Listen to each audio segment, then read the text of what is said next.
Hello everyone, welcome to English Shorthand classes. Exercise 21st. Get ready for the dictation. Start. Sir, taking up the other matters on which the President's address is being criticized, one criticism has been on the point that the prices have not been contained, that even though we have stated that the inflationary tendencies have been arrested, yet there is no ostensible evidence of the prices coming down in the market. It is again an unfortunate state of affairs. We know that prices are controlled in two ways. One, as by the general laws of economics of demand and supply, and the other is by legislation like we did through the Defense of India rules. Now, so far as the first aspect is concerned, the prices are controlled by seeing to it that supply is equal to demand, at least that if they do not exceed the demand, they should at least be able to meet the demand, and that when that happens, prices themselves stabilize and adjust themselves. Therefore, it is absolutely necessary that there should be sufficient production in the country, both in the industrial as well as in the agricultural sector. But what has been the attitude of the opposition on this particular aspect?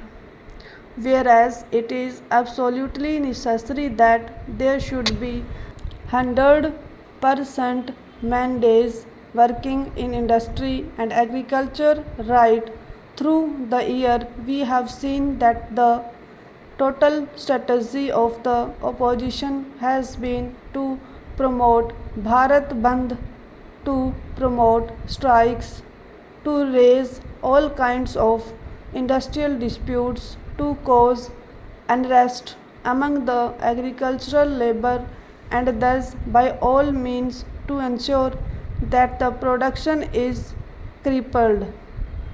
It requires an ostrich to ignore a contradiction of this type. When you are crippling production, then the prices cannot come down.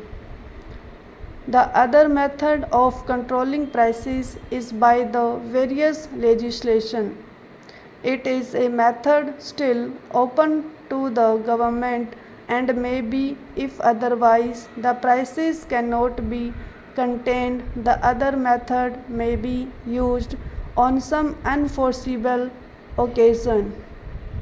But speaking for myself, I would still be advocating and contain the prices by the normal economic laws. Socialism always means an increase in production, an increase in the wealth of the country by producing more in industry and agriculture, and it is a result of this increased production which is distributed amongst the people. That is the concept of socialism. I would expect when we ask for cooperation from the opposition, we are asking for cooperation of this kind. The other point to which a reference has been made is about family planning. Family planning is another very vital aspect that has got to be considered by us.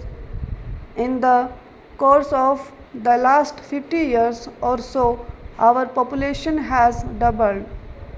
We very well know that we won more than 100 crore in number at the end of this century.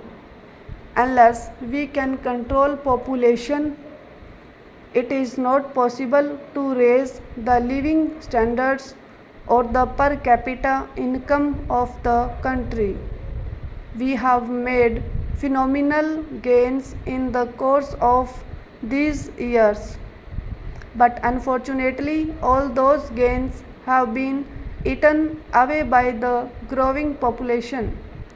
Accent has to be given, emphasis has to be laid on all programs that deal with family planning. Unfortunately, family planning was made such a controversial subject. So much propaganda had been conducted, so much hatred had been created against it that it is very difficult now to deal with it in any manner except one of purely voluntary basis. We have got to educate the people. Now we are educating the people. It necessarily takes time, but sooner or later we shall have to deal with this problem on a war footing. Unless that is done, it is very difficult indeed to create an India of the dreams that we have been thinking of. Then, sir, I must answer a point that was raised by the honorable member who finished just now. He warned us that we must not leave the fate of the entire nation in the hands of one person. Sir, ours is thoroughly a democratic party. Our party is replete with very high grade intellectuals. Some of the finest intellectuals of the country adorn our party. But whenever decision making is concerned, you will find always in all countries it is at the top level with one person. Please think of Britain. When Britain was in difficulties, the total decision making process had been left in the hands of Churchill. He was advised by this cabinet, he was advised by his advisors, but the decision making process was in the hands of one man only. Similarly, when France fell on evil days and it became necessary to revive the economy, it was de Gaulle who took on himself the task of revitalizing the entire economy of the country. In America, too, you may remember that in the days of the darkest recession, it was Roosevelt on whom fell the task of revival. Therefore, it is nothing new, it is nothing extraordinary that at the apex in our country the matter is being dealt with by an individual only.